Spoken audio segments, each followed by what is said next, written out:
केवळ कायद्याचा विजय नाही तर राजकीय हेतूंचा पराभव. मालेगाव बॉम्बस्फोट प्रकरणाच्या निकालावर महंत रामगिरी महाराजांनी प्रतिक्रिया दिली आहे. 9 वर्ष एका स्त्रीला शिक्षा भोगावी लागली हे दुर्दैव असं त्यांनी वक्तव्य केलं आहे.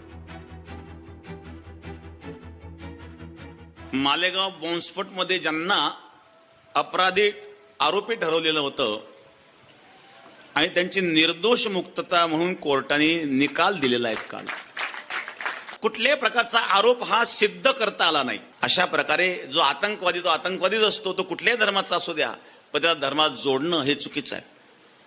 असा प्रसंग आल्यावर वरून म्हणायचं आतंकवादाला धर्म नसतो. मग आतंकवादाला जर धर्म नसतो मग भगवान आतंकवादी झालं कसं काय?